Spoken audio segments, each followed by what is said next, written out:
Underground tunnel सा बना हुआ है और इसके बीच से लोग जाते थे, जैसे आपको दिखाता हूँ मैं। ये दुनिया की सबसे बड़ी तोप है और ये है राजस्थान के जयगढ़ किले में। यहाँ पर उस समय की पोशाक, शस्त्र, सारी चीज़ें हमें दिखाई दे रही हैं। मेरे पीछे उस समय की पोशाक है। 1880 के टाइम के कूलर पड़े हैं यहाँ पर। महाराजा युद्ध में जाते थे तो तब उन महारानी की सिक्योरिटी के लिए उनको यहाँ पर रखा जाता था। हमने महल देखा है, उसमें से जो एक और सुरंग निकलती थी, ये जी है आमिर फोर्ट। 16वीं से 17वीं शताब्दी के समय को दिखाया गया है कि यहाँ पर जब युद्ध होता था तो राजा लोग जहाँ और जितने भी मंत्रीगण के सदस्य होते।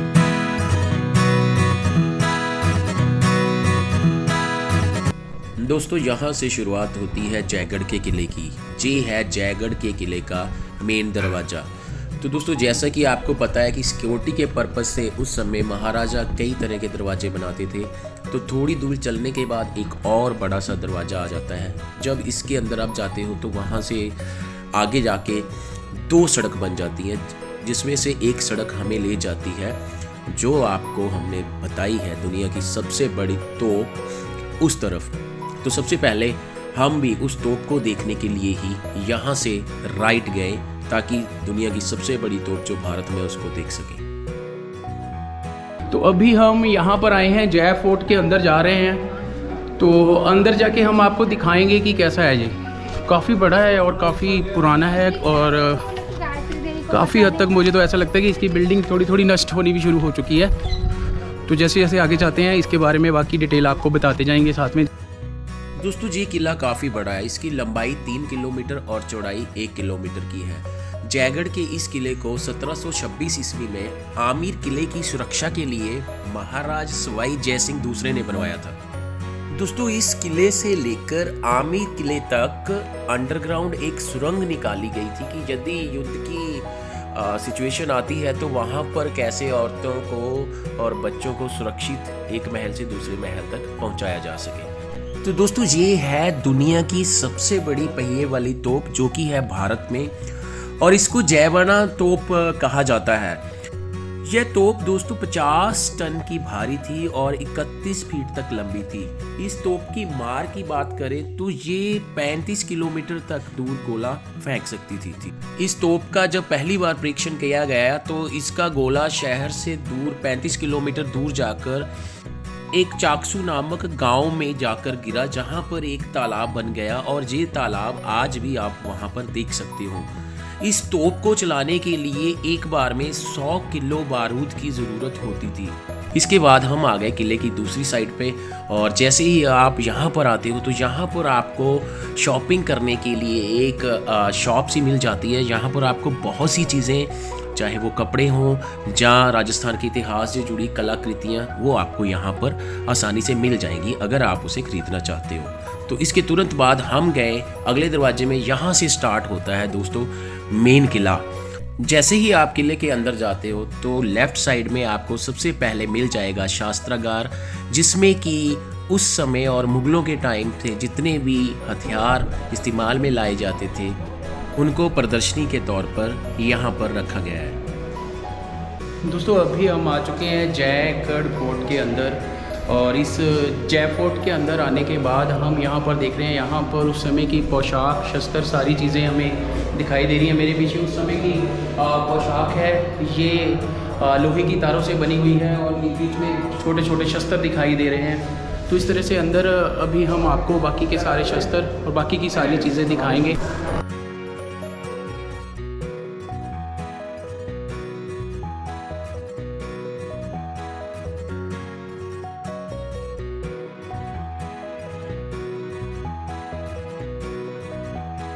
दोस्तों इस महल के अंदर 10वीं शताब्दी में बना राम हरिहर मंदिर और 12वीं शताब्दी में बना भैरव मंदिर भी इसके आकर्षण का मुख्य केंद्र है। तो दोस्तों मेरे पीछे आप देख रहे हैं वो एक खुला मैदान है।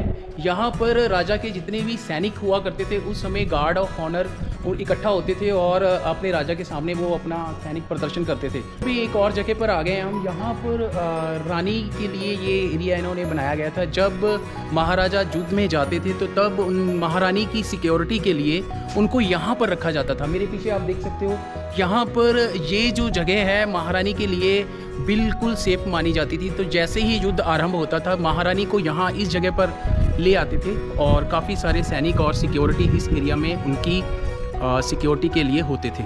ये टनल बना है, यहाँ पे सैनिक और जितने भी महाराज के जो मेन सदस्य फैमिली के थे उनको सेफ लाने के लिए ये रास्ता अपनाया जाता था। आप देख सकते हो बिल्कुल इस तरह से है रास्ता कि जैसे ये अंडरग्राउंड है और यहाँ पर सेफ्टी रहती थी। दोस्तों ये आपको नज़र आ रहा है स्क्रीन पे विलास मंदिर। तो जो टनल इसमें अंडरग्राउंड दिखाया गया था जिसके ज़रिए निकलकर लोग और महारानी बाहर आते थे, तो यहाँ पर भी महारानी के बैठने की व्यवस्था की गई थी। ये एरिया भी सेफ एरिया माना जाता है। दोस्तों ये वो गुप्त रास्ता, गुप्त सुरंग है जो डायरेक्ट जाती है आमिर फोर्ट के लिए, कि यदि युद्ध की स्थिति उस समय आती तो एक महल से दूसरे महल तक अंडरग्राउंड इस सुरंग के द्वारा महिलाओं या बच्चों को आसानी से ले जाया जा सकता था, जो कि बिल्कुल सेफ थी। यहाँ पे उस समय जो भी महाराजा होते थे वो यहाँ पर बैठा करते थे। और ये जो सारा ग्राउंड आपको दिखता है, यहाँ पर उस समय रात को कार्यक्रम होता था और कैंडल लाइट्स यहाँ पर जलाई जाती थी और रात में बहुत अच्छा माहौल हो जाता था उस समय। जी है आमिर फोर्ट। तो सुरक्षा के लिए वहाँ पर जो गार्ड होते थे वो तैनात रहते थे हमेशा। और ऐसा बताया गया है हमको यहाँ पर कि कैंडल के द्वारा वहाँ से मैसेज किया जाता था यहाँ पर गार्ड को।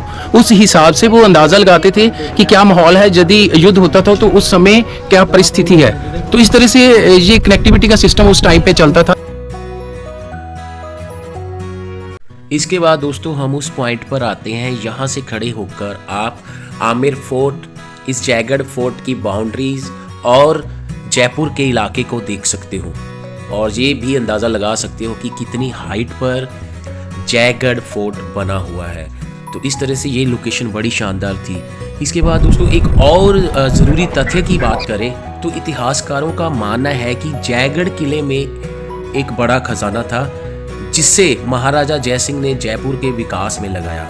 लेकिन बाकी खजाने का होना या ना होना आज भी एक रहस्य है। हर कोई जानना चाहता है कि खजाने का रहस्य सुलझ भी पाएगा या नहीं। तो इस किले की बात करें तो इस किले में ललित मंदिर, विलास मंदिर, लक्ष्मी विलास और आराम मंदिर जैसे वास्तुशिल्प आपको देखने के लिए मिल जाएंगे। इसके बाद दोस्तों जब आप ऊपर से किले के पिछली साइड देखते हो तो आपको नज़र आएगी एक बावड़ी। बावड़ी आपको पता होगा कि पुराने समय में बारिश के पानी को स्टोर किया जाता था एक जगह पे, ताकि ज़रूरत पड़ने पर उसका इस्तेमाल किया जा सके।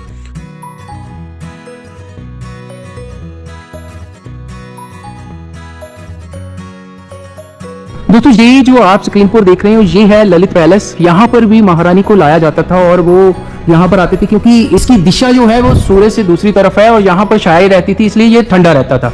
और ये अंदर कुछ ऐसे लकड़ी के फर्नीचर से बने हैं। ये हाथी की पीठ पर रखा जाता था और इसे कहते थे औदे। इस पर रखकर इस पे बैठा जाता था और इसकी सवारी की जाती थी।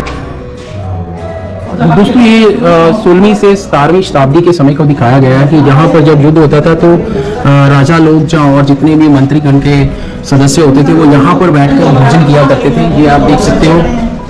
तो यहाँ पर दिखाया गया है कि इस प्रकार से बर्तन होते थे और यहाँ पर ये भोजन करते थे उस समय में। और इसके ठीक दूसरी तरफ सामने बिल्कुल जब हम जाते हैं तो वहाँ पर जो महिलाएं होती थी उस राजघराने की, वो सारी भी यहाँ पर बैठकर भोजन करती थी। और ये दोस्तों उस समय का किचन आप देख सकते हो। यहाँ पर खाने की तैयारी होती थी। ये देखिए चक्की लगी हुई है जिससे आटा पीसा जाता था। हर तरह के स्टेप बाय स्टेप गेहूं या अनाज, जितनी भी तरह का अनाज होता था उसको जैसे तैयार किया जाता था आटे में बदला जाता था। ये सारा प्रोसेस यहाँ पर रहता था। आपको पता है कि दाल भाटी चूरमा ये सारी चीजें राजस्थान की स्पेशलिटी है और ये सारी चीजें यहाँ पर तैयार की जाती थी। आप देख सकते हो यहाँ पर। इस महल में एक और अंदर एक संग्रहालय है जिसमें जयपुर के शासकों के पुराने चित्र और टिकट और कई अन्य शाही कलाकृतियां शामिल हैं, जिसमें कि महाराजा सवाई भवानी सिंह के कार्यकाल के दौरान उनकी नौकरी के जितने भी चित्र और भारत के प्रथम राष्ट्रपति के साथ उनके चित्र और बहुत से लम्हों को यादगार बनाकर और जॉब के दौरान जितनी भी तरह की उन्होंने पोशाकें यूनिफॉर्म पहनी है उन सबको भी यहाँ पर लगाया गया है ताकि आने वाले सेनानी उनके बारे में जान सकें और इन सब चीज़ों को देख सकें। इस संग्रहालय को देखने के बाद हर किसी को महाराज सवाई भवानी सिंह के बारे में काफ़ी जानकारी मिल जाएगी। उनका जीवन काल 1931 से लेकर 2011 तक था और इस दौरान जितने भी मेडल उन्होंने जॉब में हासिल किए वो सारे भी यहाँ पर सेनानियों के लिए देखने के लिए लगा रखे हैं। तो दोस्तों मुझे लगता है कि इस वीडियो से आपको कुछ महत्वपूर्ण जानकारी ज़रूर मिली होगी। अगर आपको मेरी वीडियो अच्छी लगी है तो इसको लाइक, शेयर और सब्सक्राइब करना ना भूलें। जल्दी मिलेंगे जयपुर सीरीज़ की एक और नई वीडियो के साथ। तब तक के लिए बाय बाय।